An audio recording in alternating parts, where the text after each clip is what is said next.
प्रिय विद्यार्थियों, मैं मंजू तेजपाल आज आपको हिंदी व्याकरण के पाठ 6 वचन को पढ़ाऊंगी। बच्चों, वचन जैसा कि हम सबको पता है, जिन शब्दों से एक या एक से अधिक वस्तुओं, व्यक्तियों या स्थानों के बारे में पता चले उसे वचन कहते हैं। जैसे यहाँ पेंसिल, एक पेंसिल यानी एक वस्तु, पेंसिलें एक से अधिक वस्तुएं। तो बच्चों, एक या एक से अधिक वस्तुओं के बारे में जिन शब्दों से हमें पता चले उसे वचन कहते हैं। वचन के दो भेद हैं, एक वचन, बहुवचन। एक वचन जैसे तोता, मोर, लड़का, फूल, घर, एक वचन के रूप में। और अगर हम बहुवचन देखें तो तोते, लड़के। अब यहाँ पर मैं फूल को बहुवचन में भी फूल कहूँगी, घर को बहुवचन में भी घर कहूँगी। तो इन बातों पर ध्यान रखेंगे। अब वचन के कुछ बहुत ज़रूरी नियम हैं जिन पर हमें विशेष ध्यान देना है। हम सब ने अभी ये तो जान लिया कि एक वचन और बहुवचन, वचन के दो भेद हैं। हम कुछ सामान्य शब्दों को भी जानते हैं, लड़का, लड़के, पुस्तक, पुस्तकें, पेंसिल, पेंसिलें, तोता, तोते आदि शब्दों को हम सब जानते हैं। और अब हम इनकी कुछ विशेष बातों पर ध्यान देंगे, जिसमें सबसे पहले देखो बच्चों, वचन बदलने पर संज्ञा और क्रिया के रूप भी बदल जाते हैं। तो बच्चों, अगर हमारा वचन बदलेगा तो जो संज्ञा होती है और उसमें जो हम क्रिया का प्रयोग करते हैं वो दोनों भी बदल जाते हैं। जैसे हमने एक छोटा सा उदाहरण देखते हैं, तोता उड़ा। यहाँ तोता संज्ञा शब्द है और उड़ा क्रिया शब्द है। ये है एक वचन। और अगर हम इसको बहुवचन में बदलेंगे तो देखते हैं बेटा, तोते उड़े, यानी तोता का बहुवचन तोते और उड़ा एक क्रिया है और क्रिया यहाँ बदल के हो गई उड़े, तोते उड़े। तो इस तरह से बेटा हमें इस बात पर ध्यान देना है कि संज्ञा और क्रिया भी बदल जाती है यदि वचन बदलता है।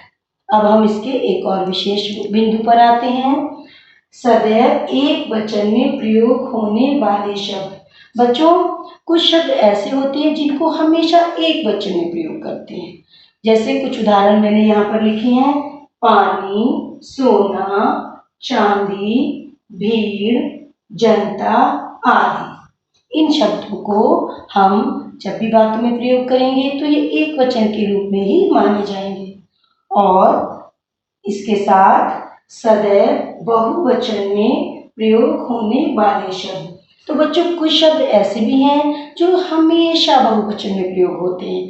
जैसे हमने पहला उदाहरण लिया दर्शन, दर्शन को बहुवचन में प्रयोग करेंगे। जैसे हम मंदिर ईश्वर के दर्शन के लिए गए, या ईश्वर ने हमें दर्शन दिए। और हमारे घर अगर कोई मेहमान आता है तो हम कहते हैं आपने बहुत दिनों में दर्शन दिए। तो यहाँ पर दर्शन को बहुवचन में प्रयोग किया गया है। ऐसे ही दूसरा शब्द हमारा है हस्ताक्षर। हस्ताक्षर मीन्स होता है बच्चों साइन। जैसे हम कहते हैं कि अध्यापिका ने मेरी पुस्तिका में हस्ताक्षर किए। हस्ताक्षर किए एक क्रिया शब्द है, उससे पता चल रहा है कि हस्ताक्षर बहुवचन के रूप में प्रयोग हुआ है। इसके अलावा आंसू, बाल, लोग आदि, ये शब्द भी सदैव बहुवचन में प्रयोग होते हैं। तो जब हम वचन पाठ पढ़ेंगे तो इन बातों पर विशेष ध्यान देंगे। अब बच्चों, हमारा आया एक और बहुत महत्वपूर्ण बिंदु कि जब हम किसी को आदर देने के लिए बात करते हैं तो एक वचन के साथ हम क्रिया बहुवचन की लगाएंगे।